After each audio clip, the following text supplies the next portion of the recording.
Good morning, YouTube. Today is Tuesday, March 26th, and we are getting very close to an April 1st deadline that we have to talk to you guys about.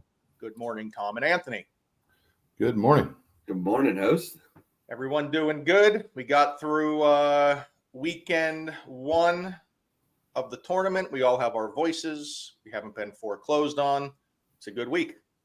Haven't been foreclosed on. Yeah, we're all good, baby. No complaints here. I saw some excellent games this weekend down at the PPG Arena. So March Madness is off and kicking. Beautiful, beautiful. Anthony, everything good with you? Kids home, spring break. Looks like they made you pull your hair out this week. I already shaved it off. So no hair getting pulled. But yeah.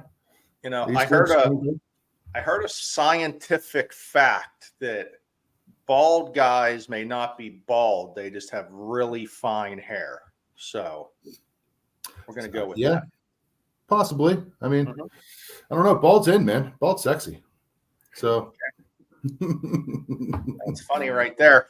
Boys, I've been following the science since 2020, so that makes sense, Ryan, that fine hair is bald. Yeah, scientist Tom. Yeah. I'll have to bring up a picture from back in the day on one of these. Do a side by side. I like that. I had a full head of jet black. Ooh, I like that. Smallman Street, La Pera. Okay, guys. April 1st is coming. Why that's so important for new homeowners. You need to file your homestead exemption.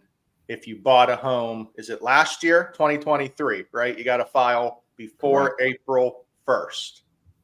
The homestead exemption lowers property taxes if you can get it, right? There's some certain stipulations, has to be primary residence, etc.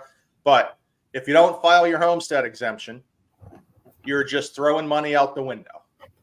No, that's definitely something you need to do. If you need help doing that, anybody, please reach out to us, reach out to a real estate agent. We're more than happy to help you save your own tax dollars. It may have been done for you at your closing. I can't say that for sure, but it's a hard deadline. If you don't file by April 1st, you lose, and your taxes are going to be higher than they probably should be for at least this year. Mm-hmm. Yeah.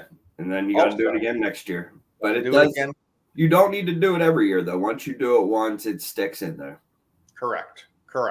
Also, what's coming by this time, if you're going to be appealing any taxes, especially in Allegheny County, you got to get that done soon. So God bless you, Tom. There's a lot going on just this week. So make sure you get that done. On top of that, this is probably the biggest, most common post-closing question, at least I get. And it's always, a year down the road. Ryan, I got this paper in the mail, or I got it emailed. I have no idea what this means. Can you explain it to me? And that's called an escrow analysis statement. So if your property taxes and homeowners insurance are part of your mortgage payment, that's called an escrow. Every year, your loan servicer, aka the person you make your payments to, is going to send you, they have to send you an escrow analysis statement to show you what shape your escrow account is in, right? Good, bad, high, low, etc. Sometimes after the first year, it's high because we estimated too much in taxes at closing. So you might get a refund the first year. But sometimes it might say your escrow account is short. And let's explain that a little bit to the people.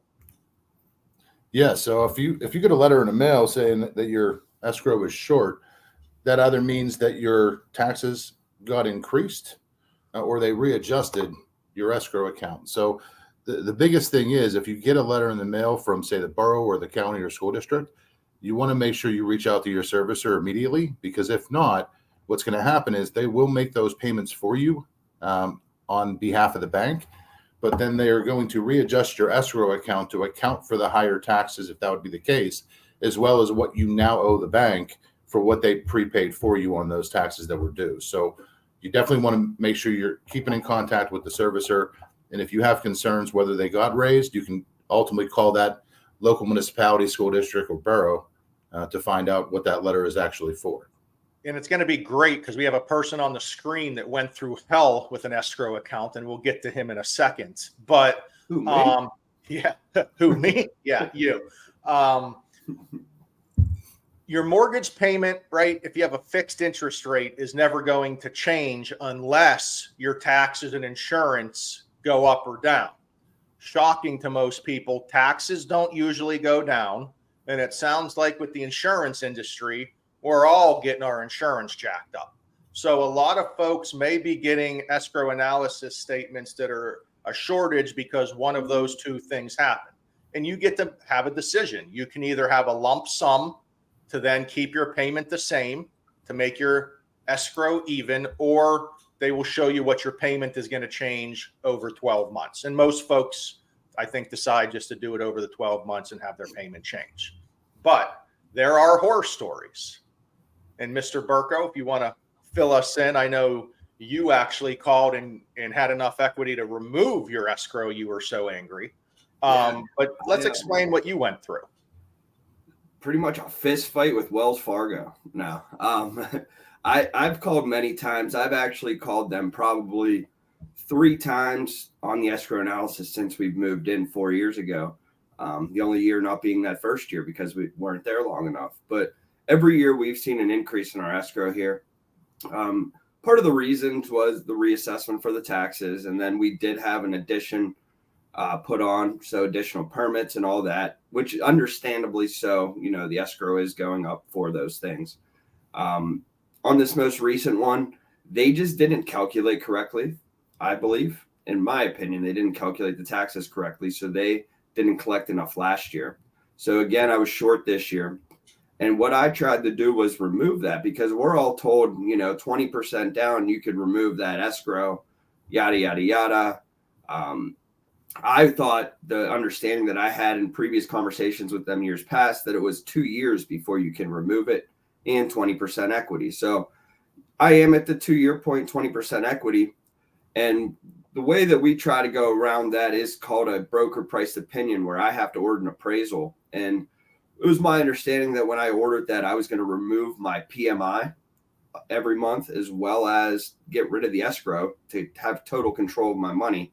That is why I spent the $600 for that. But after it had happened, they only removed my PMI. The escrow remained. I called and filed a formal complaint with them.